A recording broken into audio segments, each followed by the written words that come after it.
right. Okay. Hey, what's going on? Um, so just a couple of things to get started before we jump in. I wanted to tell you about what I'm optimizing for today. So most of the time when these types of events happen, usually people come with a lot of really their own questions that they want answered or things that are most sort of like important to them. So I've optimized for getting to that part fast and not for spoon feeding a ton of information. But I am trying to shed a little bit of light of how product management happens in scaled organizations like Spotify. And hopefully that'll be useful to you. And hopefully, more importantly, that's like a good springboard for just us to talk about stuff. So we'll move through some content, and then let's have a really informal Q&A, and I'll also be around at the tail end of it to talk individually with folks who have like very pointed questions. So just a little bit about me, like why am I standing up here? So I've been at Spotify for the last 5.5 years. During that time period, we've scaled from 2 million subscribers to 50 million, about 8 million people to 140 million people using the service, and about 300 people globally to about 3,000, almost 3,000 people globally. So it's been a bit of a rocket ship ride. When I joined Spotify, it was the largest company that I had ever worked for. The previous 5 years I spent at 3 and 30-person sized companies. So then I went to 300, and then we grew to 3,000. So there's been this like multiplier effect throughout my journey. And there are some things and aspects of product management that definitely differ as you like scale up that large. And so I tried to focus on like, what does that look like at scale? And how does the way you think about product management change when you get to that level? But happy to answer any questions for you afterward about like my personal experiences. I imagine some of you are like, how did you get into product management? How does that happen? Etc. So happy to talk about any of that at the tail end as well. Cool. All right. And then the last piece is I had originally designed this to be a little bit interactive. I might tone back a little of that based on some guidance I just got about 2 minutes ago. And so just think of these questions, if you can, like write them down. I would hate for you to forget something because I'm telling you not to ask it and interrupt me. So please write them down so we can get to those. Cool. I just thought this was really funny. Oh, that's what they translate emojis to when you present? That's crazy. Okay, that's not the emoji I put in there. But I thought this was like a funny way to kick off this talk. Do you guys know the Ebbinghaus curve? So this is a psychologist slash behavioral scientist from like the late 1880s who just literally modeled like retention of information over time. And so it turns out that like 80% of all information that you're given is lost within about 1 hour of having received it. And I just thought that was hilarious because like at 9:30 tonight, like 80% of what I've said will have just completely gone out the window. And I just thought that was funny. I guess like that just means that the 20% that's left behind is hopefully the most important part. But apparently this has been reproduced now for like over the last century. Like we just keep arriving at the same curve, which I think is kind of funny. All right. So a little bit of the agenda. I want to go through how product development happens at Spotify at a pretty high level and let you fill in the details through asking me questions during the Q&A. And then just a little bit about like what we expect from PMs, like what I look for in PMs that I'm hiring at Spotify. And hopefully that gives you a sense of like the qualities that ultimately make up a successful PM. And then Q&A, let's talk. Cool. So one of the things that I think is funny about Spotify is that when they think about product management, they think like there's one product and one customer, but that's actually not the case at all. And this is a thing that's different about working at a scaled organization. So my question to you is, feel free to shout it out. What customers do you think Spotify has? Okay. College students. Huh? College students, that's true. Labels, yeah. Artists. Yeah, artists. There's more. Okay. out of ideas. Generally, I heard like artists and labels, I'm bucketing that into like creators and industry. Generally, we have 4 customers, consumers, creators and industry, advertisers, someone mentioned, and actually Spotify developers. And even developers outside of Spotify are also customers. And when you do product at Spotify, you could be servicing entirely different customers depending on what space you're in, and the products you're building are totally different. So when you're thinking of like product management at Spotify, you're probably thinking of the black and green app on my home screen, and like sort of that's true, but there's actually like a lot of software that happens that isn't that app that's also incredibly fundamental to our business. So another question, what do you think Spotify considers as its products? Like, so if we have all these different customers, what are our products? Shout them out. Moods? Yeah. Content? Yeah. User data is definitely a product. Yep. Ads? Yep. Time spent on platform. Time spent. I would say that's more like a measurement of our products. For like advertising. For advertising, yeah, like giving metrics to advertisers. Yep, that's definitely a product. Artist analytics. Yeah, artist analytics. Yep. Yeah, there's a lot. So we have features. You all use those, probably. Many of you do, which is the app. But we also have content sets. So like Spotify is kind of a unique company where features happen both in the UI, but also in the ears. And like a lot of what makes a feature is how it sounds at the end of the day, because most people sort of background our app and use it to soundtrack whatever it is that they're doing every day. So things like Discover Weekly and Release Radar are actually products that have a PM, like thinking about that, even though 90% of the value is the audio experience, not the UI. This is a little laggy, sorry. We have revenue products. Someone mentioned ads, but we also have an entire subscription business.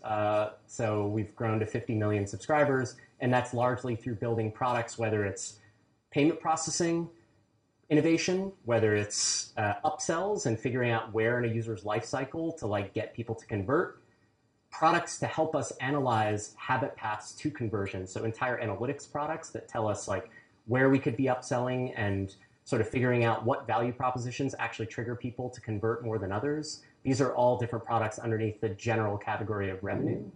Artist products is a relatively new thing. That's something that I'm actually attached to. So if you have specific questions about that, happy to answer them. We also have partner products. So we integrate with, this is an example of our integration with Tinder, but Uber, Sonos, these are all partners that have their own experience of Spotify. Runkeeper is another example. And then we have platforms and frameworks. So these are things that like products that face developers. So I'm a developer. I want to quickly build a Spotify feature. What are the things that I need to do that? Or I'm a developer and I launch a feature. How do I know if that feature is working well? Or I'm a front-end developer, a mobile developer, and I don't have back-end expertise. I want a button that I can push to just spin up a back-end service really quickly. So these are all things that there are many, many teams. In fact, there are probably as many teams focused on building software for developers at Spotify as there are people building software for consumers of the app. So depending on what your inclination is, there's lots of different ways to do product development. And I think it's most prevalent in scaled organizations like Spotify. Think about the product lifecycle at Spotify. We have this mantra that we stick up everywhere, and think it, build it, ship it, tweak it. I think that Daniel, the CEO, just like really likes Daft Punk, and it was kind of like, you know, it just sounded like that. So he was like, yes, let's go with that. This is actually not necessarily just the tech and product mantra. I think we're trying to deploy it across all departments, marketing, etc. So that just the idea that like these are the phases that good ideation should go through. But there's a little bit of philosophy behind it. The way that we think about these phases is modeling risk over time. So essentially, when you go into a space with a lot of unknowns, there's high risk, And when you're a scaled organization like Spotify, there's also a lot of operational cost of bringing any idea to customers, because 140 million people is a lot of people. So that pain, that operational cost it's a cost that we're trying to pay down over time, but ultimately there's a fixed cost of bringing a product to market. So the question is the benefit worth the cost of doing that? And that's like the fundamental thing that PMs are like ultimately accountable for like assessing. But there's also a heavy degree of risk. So not only is there benefit, but there's risk of actually ever achieving that benefit. So the think it phase is about basically doing product discovery and keeping the risk and the operational costs, keeping the operational costs low while you're trying to pay down the risk. So we just assume that anytime we go into a space, there's a heavy amount of risk involved. And so I'll get into the types of activities that we do during this phase, but that's like the first phase of development.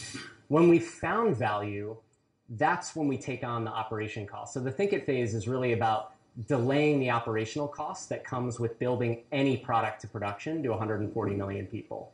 And this is where most of the cost of any project comes in. And so in the think it phase, the types of things you're doing are research, problem validation, and that's a key thing too. Like, is this even a problem that people have? Concept validation, like, okay, I've validated the problem, but is this concept resonating with people? This is the type of phase where you're doing a lot of throwaway code, a lot of designs that aren't pixel perfect, potentially not even designs. You're just talking to customers. And I'll get into a little bit the different tools that we use for like getting at what we call product discovery. But generally, you're really worrying less about how to build something and more about should we even build it. During the build it phase, that's when you really have to get into things like architecture, things like high quality UX, things like how does this fit into the broader design system of Spotify, and how are we going to scale this thing? Those are all questions that we really try to punt to the phase after which we're fairly certain that we've found new value. And then, of course, the ship it phase, how are we going to market this product? How are we going to monitor that it's actually doing what we intended it to do? And that is something that PMs are ultimately accountable for, is like in the months that it takes you to bring a new idea to market, you're sort of betting on it moving a metric or delivering some result, or maybe you've set expectations that the first milestone is this and the next milestone is that. Either way, you're accountable for sort of reporting back to the company, did this deliver what it did? And part of the ship it phase is figuring out, do we have everything set up to be able to tell that story, or tell us that it didn't work out? And then finally, the tweak it phase is really about learning from how the product is reacting in the market. We don't try to fill the pipeline with like grains of sand, tiny iterations that don't really move the needle. If the first iteration, you analyze it, you're looking at it, you're like, I think there's like a huge amount of headroom in the amount we could do with this, that's when really the tweak it phase is worthwhile. And that's like an art, not science calculation, because you're not necessarily you're not totally aware of what that headroom is. But part of how we judge like the sort of aptitude of a PM over time as they go from like starting in the role to graduating to being more of a senior product thinker is like a person's ability to gauge how much headroom is there on this path that we're in versus is this a bad idea or have we squeezed all the juice we can out of this lemon? So that's a lot of what happens during the tweak it phase. And when we're doing those, that's when things like A/B testing can come into play of like optimizing the performance of the feature that we just put out there as a pat after. So the way we think about think it phases is really putting together the right team with the right tools. So depending on the problem that you're trying to solve, the makeup of team that you need to discover an entirely new product in that area is different. And depending on the space that you're in, the tools that you're going to use to do that product discovery will also vary. So one of the things that I think helps understand how a PM is sort of getting more senior over time is how many tools are in your tool belt. Like, have you dealing with different problems that require different tool sets for finding new value? So as an example of that, and actually before I go into that, at Spotify, our belief is that if we have a shared understanding across engineering, design, research, etc., during that think it phase of like the problem space and the potential solutions, that the operational phase of when we actually build it is going to be way more efficient. Essentially, people will be more bought in. They'll have way more customer empathy. And so we try to form teams that represent all these functions in the think it phase. So an engineer might actually be sitting across the table from a user, talking through their problems with them. So that when they go back and they're actually like doing the hard work of actually making this feature come to life, they're thinking of that user's voice in the back of their head. This obviously is different than in some companies. And what that means is like when folks in design or folks in engineering are part of that process, they're not doing other work, but we view that cost as worthwhile to build the shared understanding and have empathy across the entire team. So this is what a team typically looks like when it starts a think it process. But again, depending on the type of problem, there may be folks in here that are not part of it. And it really just changes based on the space that you're in. In terms of the tools, you can look at your own data. So like that is a tool. It has some pros and cons. The pro is that it's highly accessible. Sometimes it's also an unfair advantage, like you have information that other people don't have. The con is it only tells you about the world that you've discovered so far. It doesn't tell you anything outside of that. So that's a tool that you can use to get a signal about where opportunity might lie. Another tool is user research. Lots of good things about this. The pros are you get at the why, like the sort of attitudes and emotions that aren't present in data. Data will not tell you how people are feeling, attitudes that you can sort of exploit in the products that you're building, emotions that you can exploit in the products that you're building. As an example of this, the lenses and the masks on Instagram and Snapchat, a lot of the ways that hopefully, I think this is how they do it because I was just at Snapchat's offices last week. Hopefully there's no employees here who would tell me I'm wrong. But yeah, so a lot of the way that they think about bringing new masks and lenses into the product is actually by talking to people and figuring out what emotional gains they're looking to get through using filters and masks in photos overall. And part of how they got to like puppy and koala bear and these things, it's not a coincidence. It's not just like a designer in a room going like, this would be funny. It's actually that they found out that like the number one need people have with using photo filters and lenses is the need to feel cute. That is like what they discovered. And so it's not a coincidence. It's that it turns out that puppy ears is the most global way to model cuteness. And so that's what I mean by like user research uncovering attitudes that don't tell you the solution, but it inspires a solution that is different than you might have done if you had just designed it in a room. And that's what user research is really great for. What it's not great for is telling you what's going to work. Don't think that if you put something in front of 8 people and like 3 of them tell you that it's dope, that 40% are going to love your feature. That's not how user research works. And so again, a different signal. So you're looking at your own data to go like, what do I know about users today? You're looking at user research to go like, what are people's attitudes and emotions? You can also use design sprints. So Google sort of pioneered this a bit, or at least they put the name on it. But a Google design sprint is essentially a 5-day period where you download a bunch of insights, you map user needs, and then you kind of cluster things, vote, figure out which problem you want to go after, and then you design, rapidly prototype a few solutions. Some of these could be no-code prototypes, some of them could be code, depending on who's in the room. And then the idea is that actually prior to starting this, you've lined up customers to come into your office on Friday, and you actually get feedback through user research or other means. So this is a tool. Again, it's going to kind of like user research, not tell you, have you found value, but it is going to give you a signal of maybe what people's attitudes are to your concepts. A/B testing. This is like what most people like synonymize with like learning if a product is worthwhile. There are a lot of pros to it. If you have enough scale, you can figure out if you can in a statistically significant way, move a metric. You also can get a sense for, if I were to launch this product live, roughly what would the usage be, right? But it's also not going to tell you why people aren't using it. It's not going to tell you if that's the local maximum or the global maximum for your feature. It's going to tell you how well the thing that you did performed in the market. And it also relies on you being perfect at identifying the right metric for determining its success. If you identify a metric that it turns out isn't really the full story of what it means to be successful in this space, then if you get a readout that it didn't succeed, this tool is giving you misinformation just because you chose the wrong metrics to look at. So it relies heavily on you knowing exactly what the right metrics are. I'm not trying to like diminish A/B testing. I'm just trying to couch it in saying like, it's not the end all be all of understanding if you found value. And in some cases, if you're working at the 3 and 30 person startups that I was working at, you're really not doing much of this at all until you have a scaled user base. So some of these are based on like the context that you're in. Cool. So we just went through a section about how we think about product development phases of like think it, build it, ship it, tweak it. Talked a little bit about specifically what the think it phase looks like of product discovery, the different tools that we use, and the team makeup that we do at Spotify.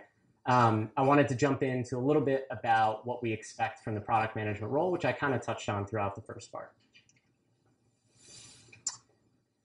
This frustrates me. Like, I feel like this exists everywhere. Like you're like, oh, what's PM? Oh, it's like the intersection of UX and tech and business. And you're like, what is that? What is that? It just doesn't, it's very, and there's my emoji. That was the, that was the thinking face emoji. It could have been the rage face. I just really don't like this description. However, it's there and people keep using it because there isn't much better stuff out there to describe it. There's like 1,000-page books on it from like ex-IBM people. And then there's this. So people aren't really given like a lot of choice. And as a person I've been in a relationship for like coming on 12 years now. And like, I think that my mother-in-law still could not tell a single person what I do. Like, and I've probably done like 11 Thanksgivings at her place where they're like, how's work? And what do you do again? And I'm like, I do product management and like, you need like 7 sentences to describe like, what is this role? And that's always frustrated me. So hopefully I'm actually not going to solve this today. But hopefully like some of the things that I talk about, hopefully stimulate thinking about like, what is the PM role? And I managed to get it down into like 5 words. Hopefully that works out.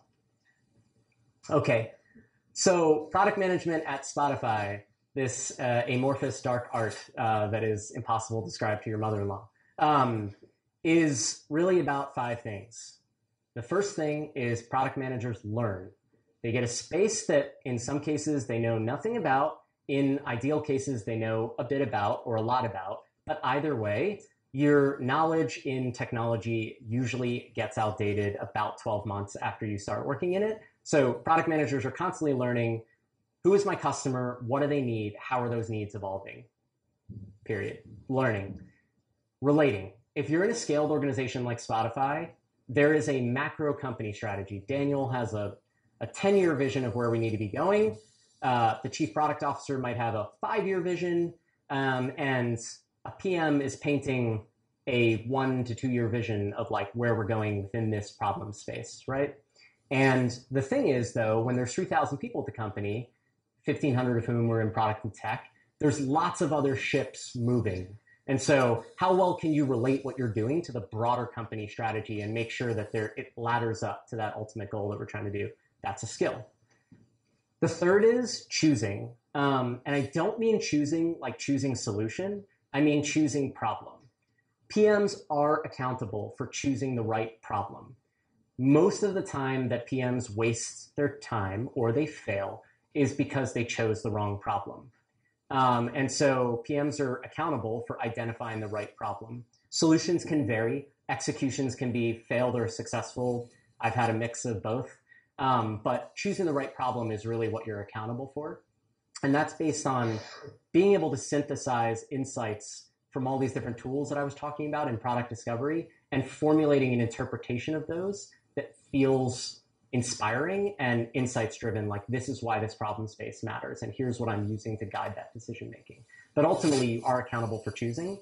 And no matter what I said about the like think it, build it, ship it, tweak it, you would have to move out into infinity to reduce risk to zero. So at some point, PMs are accountable for assuming the risk. Like it's your job to say, now's the time to like cash in on the learnings, take on this much risk, and we're good to go.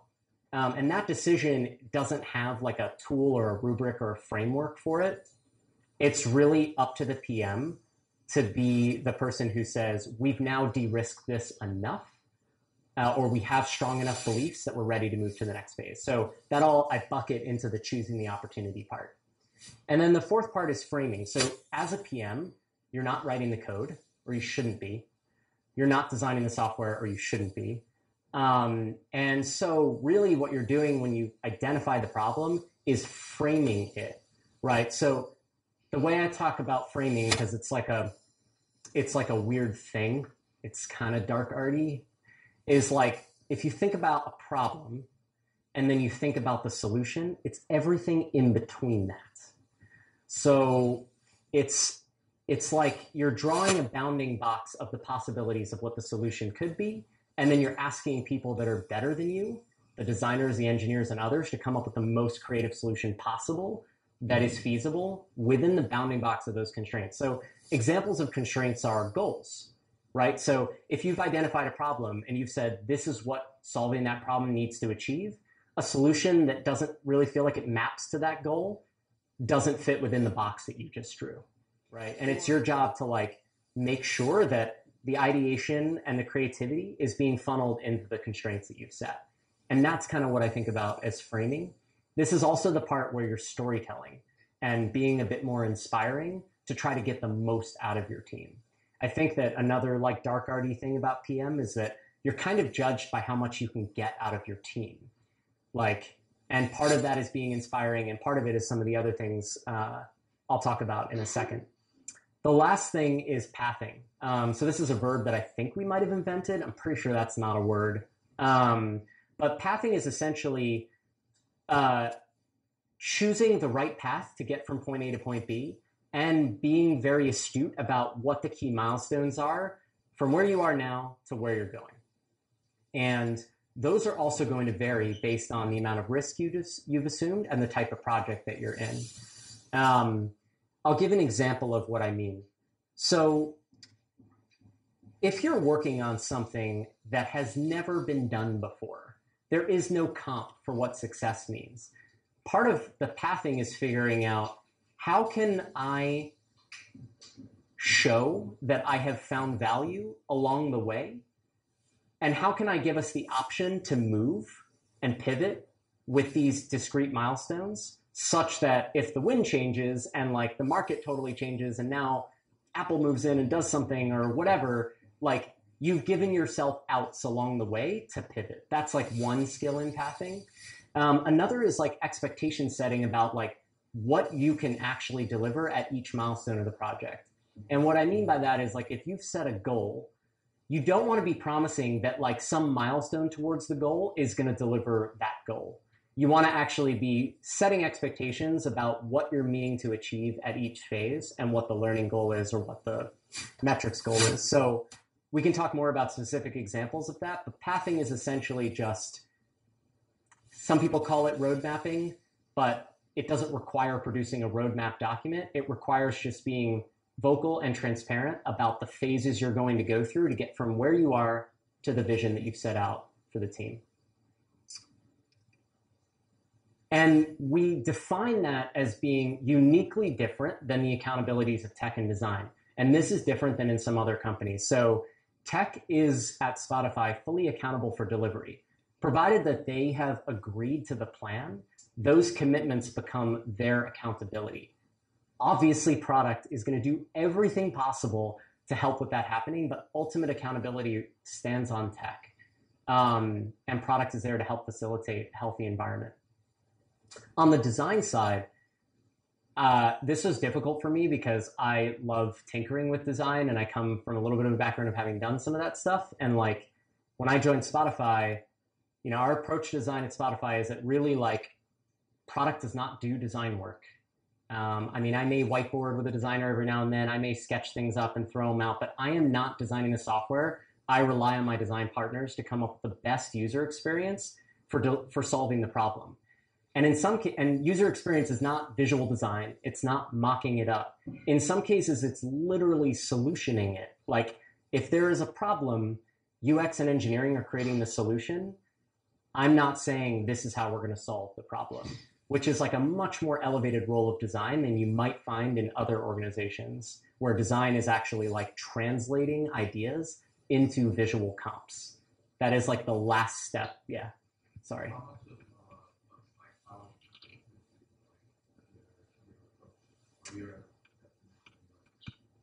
Yeah, a lot. I would say that most of it comes from the research that we do with people through observing them. Yeah. How do you do the testing when you have the earlier stages? You haven't designed like a wireframe or something. How do you get user feedback? Yeah, absolutely. So a lot of what we're putting in front of users, depending on what we're trying to learn, if we're trying to learn like conceptually, should Spotify be going in this direction, or we may not need designs. You could actually do like paper prototypes to like elicit the emotional responses you're looking for. If you're trying to figure out like, is this thing usable, or is like this specific feature idea resonating, then designers would be part of that think it team that then produces concepts that are put in front of people. Cool. So the other thing, so I talked a little bit about learn, and I just wanted to say a little bit about what that means, and like the psychology thing relates to it. So I feel like this picture is like really great. In art history class in school, I learned that like part of like what art of photography is like capturing like a state of a person's face. And if you look at her face, there's like she's very studious at the moment, but she's also like kind of, in my opinion, like sort of filled with like wonder. And I think that this is sort of what we would want a PM to kind of be looking like when they're looking at data, when they're in front of customers. It's almost like you're just fixated on this idea of like, I'm learning about the psychology of this person, the effectiveness of this interface, what I'm seeing in the data about what customers are doing, and you're just fixated on absorbing as much information as possible. The idea being that each one of those things gives you a stronger signal. The other thing that I think this connotes a little bit is hypothesis testing. We constantly ask our PMs, like, if a PM comes to me and says, like, Miles, I would like your feedback on this direction, the first question I'm going to ask is, like, what is your hypothesis about what you're doing? And I don't mean hypothesis in the sense that, like, it needs to be an A/B test and experimentally designed. What I mean is just your thesis, like, what observations are there, and what led you to that hypothesis, and what observations are you looking for with this idea? And so the learning thing is really about being a behavioral scientist. It's about being an experimenter, and we look for that quality in PMs and how effective they are at doing that type of experimentation. But we also look for vision. This is a super cheesy quote. I just couldn't find a better one. But it captures the idea so well. It's like, it goes back to the thing I meant about turnover in technology. Like, your idea might be literally irrelevant 12 months from now. So if you're not looking at, it's like weird because it's like kind of rumbling under my feet. If you're not looking at where the puck is going, to use a Gretzky phrase, then that means that and you're super married to your thing and you're narrowly looking at like the space you're in right now, and you're not being sentient to like other things that are happening in space, your thing could be irrelevant by the time that it launches. And so there has to be some element of like looking outside your own world at what's happening around you. And so we look for that in the learning aspects of a PM. How good are they at doing that? So that manifests in conversations that we have with them, like how much are they questioning their own work, basically, based on what they're saying could happen in the future, and how strong is their vision? Relate. I won't dwell on this too much because I kind of mentioned it, but these ships are all meant to sort of represent like different teams doing stuff at Spotify. They're all moving in the same direction. That's a skill that PMs need to have at a scaled organization like Spotify, is figuring out, is my thing going to fly in the way of, interrupt, augment the various things that are happening at the company? Choosing. This is a framework that we use that could be useful to you for choosing opportunities. We call it DIBS. And basically, it's a super simple framework for like mapping your own thoughts into a concrete conclusion. So I use this often. D is for data. So data could be market research. It could be all the things I talked to you about around your own data, other people's data, talking to customers, user research recaps, etc., going out in Starbucks and talking to people and feeling things out. All those things are data. Insights is how you choose to, is the observation of that data, or what insight it represents. So an example of this is like, let's say 75% of podcast market share is iTunes, right? This is a sort of banal example, but 75% of the podcast market share is iTunes. Okay, that's the data. The insight is that podcasts is an insanely consolidated market, right? So it's like what you say is true as a result of observing that data, right? And then a belief is what you sort of interpret from that insight. So if the insight is that podcasts are heavily consolidated, you could come up with several beliefs based on that. One belief could be, don't touch podcasts with a 10-foot pole because you're not going anywhere. Another could be, actually, the belief is there really hasn't been another really formidable contender, and this market is ripe for fragmentation. So that's like two totally different beliefs. And part of, I think, how PMs advance in their career is by like leveling up the beliefs and interpretations of the things that they're learning in the market.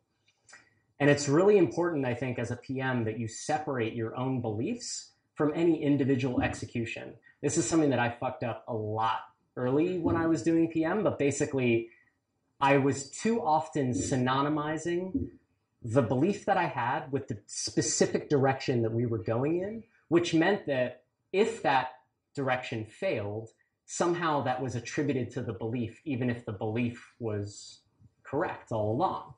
An example being, like, if we believe that we can fragment the podcast marketplace, or say Overcast thinks that they can fragment the podcast marketplace, their specific execution of building a better podcast player isn't doing that right now. They're not even putting a dent in the podcast app. But that doesn't mean that their belief is wrong, that it can be fragmented. And so, you know, I think it's Marco Arment who started that app, I think. If I were him and I had investors, if he has investors, I would be saying to them, talking a lot about the belief, not as much about the specific execution, and just proving that I can execute really fast. So if this like smart player thing turns out to actually only really steal 5% of market share, and it turns out that content is king, I can go back to them and tell them like, oh no, the belief all along is that we can fragment this space. The first thing we tried was only a small bit of it. And I think as a PM, that's actually super important because it's how you get funded into the future. Like, product management is very similar to the VC model. You have someone who's giving you runway and time and people to help you achieve your vision, and your ability to divorce any particular execution from your vision is critical to doing that. This is another way of thinking about separating execution from goals and beliefs. Like, you can have a goal. That goal is like derived from data and insights. And those are more or less the things that can remain static, right? Problems and opportunities from those insights are variable. And certainly within any particular problem or opportunity, hypotheses and executions that you test are totally variable and you should not be married to any one of those at any point in time. And then of course, with any individual hypothesis you have, there's several executions underneath that and different learnings that you get, all of which maybe help color in the original goal and the foundational insights that you were using to do your work. So do we always follow this perfectly? No, but should it be in the back of your mind of like how we work? Yeah, if you're at Spotify, this is familiar to a lot of folks who do product development.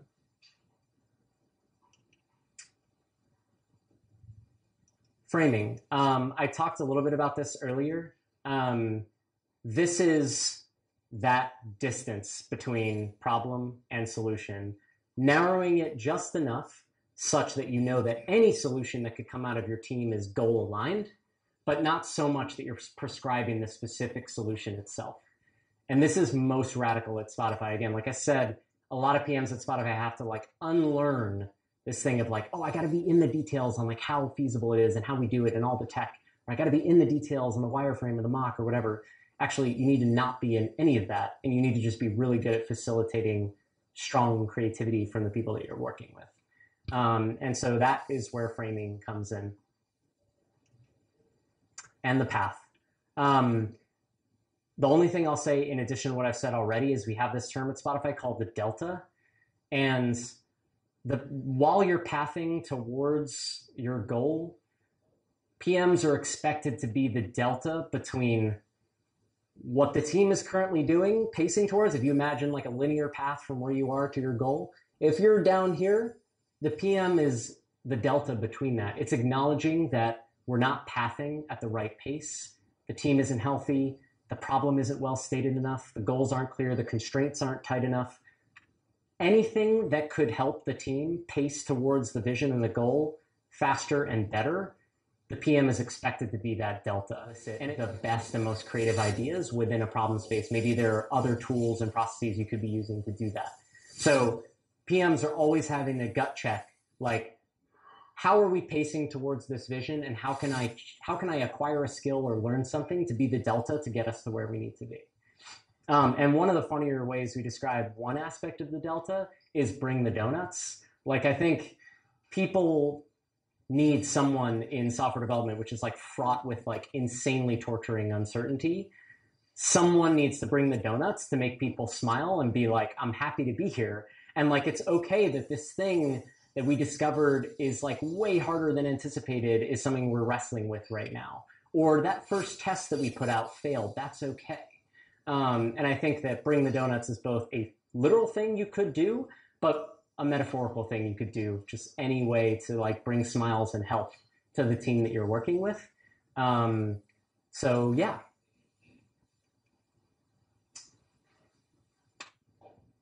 That's it. That's all I wanted to cover.